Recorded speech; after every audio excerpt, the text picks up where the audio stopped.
जब इस पर विमर्श कर रहे होंगे तो उन्हें संभवतः स्मरण होगा कि संसद में क्या हुआ था। इस तरह का महत्वपूर्ण बिल जो खेतीहर समाज को अंधे कुएं में धकेलता है, उस पर बहस का चरित्र क्या था, उसकी चाल क्या थी और उसका चेहरा क्या था। माननीय सर्वोच्च न्यायालय वो भी देख रहे हैं। माननीय सर्वोच्च न्यायालय ये भी देख रहे हैं कि 6 डिग्री 4 डिग्री टेम्परेचर में सिंघू बॉर्डर या अलग अलग अन्य ठिकानों पर टिकरी बॉर्डर लाखों किसान बैठे हुए हैं। किस चीज के लिए? चांद थोड़े ही मांग रहे हैं, तारे नहीं, सितारे नहीं मांग रहे हैं आपसे। मौलिक चीजें हैं उनकी और उसका निराकरण आप नहीं कर पा रहे हैं। उल्टे उनको खालिस्तानी, पाकिस्तानी, टुकड़े टुकड़े गए। इससे समस्या का हल नहीं होगा। मुझे खुशी है कि माननीय सर्वोच्च न्यायालय ने पहलकदमी की है। इस पहलकदमी का अंजाम बेहतर होना चाहिए खेतीहर समाज के हक में। लेकिन सर, सवाल यहाँ दूसरा है, इस लेवल तक और कितनी प्राथमिकताओं के साथ बातचीत की कि मसला हल नहीं हुआ, सुप्रीम कोर्ट को बीच में आना पड़ा। देखिए, बीते दिनों में कई सारे मसलों पर सर्वोच्च न्यायालय में लोग जाते हैं, सर्वोच्च न्यायालय को दखल देना पड़ता है। ऐसा क्यों होता है? न्यायालय की अपनी ऑब्जर्वेशन अपनी जगह। ऐसा इसलिए होता है कि आपने एग्जीक्यूटिव और लेजिस्लेचर को एक लेवल पे मर्ज कर दिया।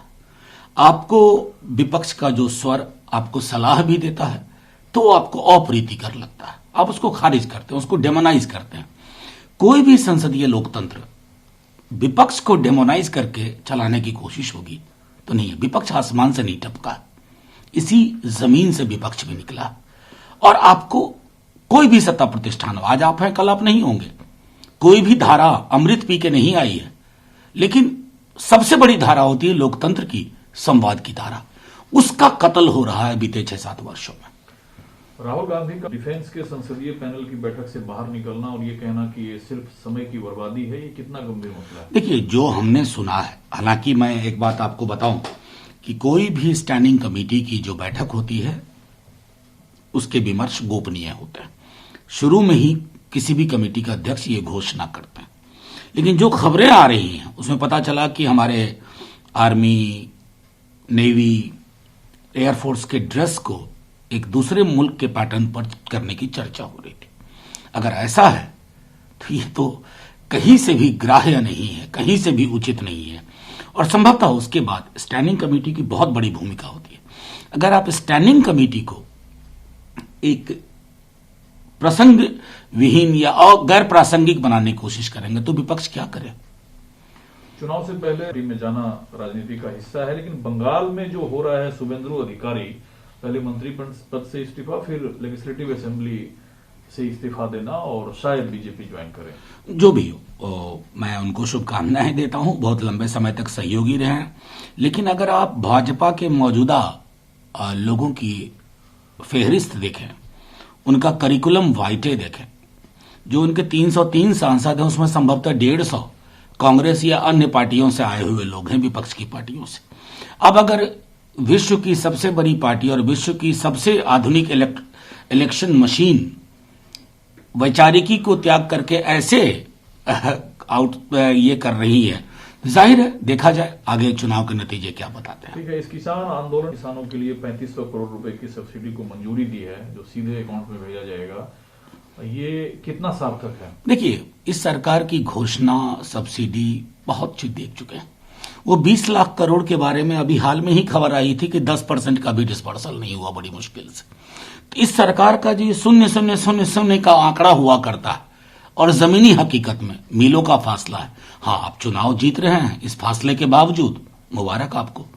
लेकिन आप चुनाव जीत रहे हैं, लोग लगातार हार रहे हैं अपनी दैनिक जिंदगी में, रोजमर्रे की जिंदगी में।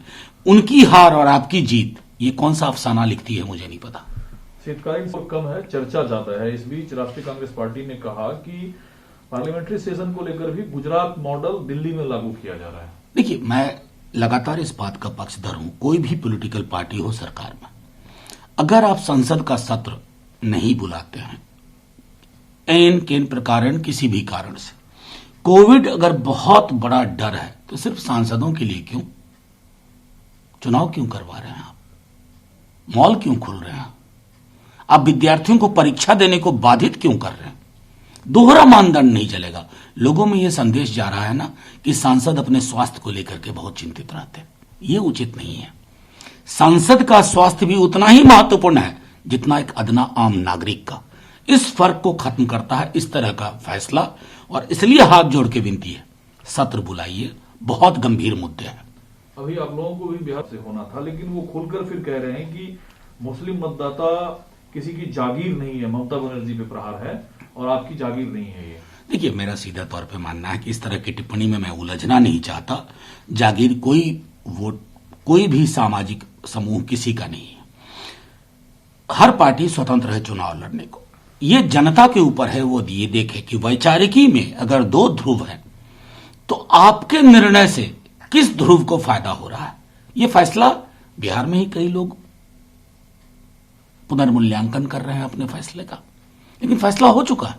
हम सिर्फ इतना कहना चाहते हैं कि जनता ही तय करेगी कि उनके किसी निर्णय से अगर एक ध्रुव बलवती होता है तो वही निर्णय लेगी, ऐसा कि वो ध्रुव बलवती ना हो।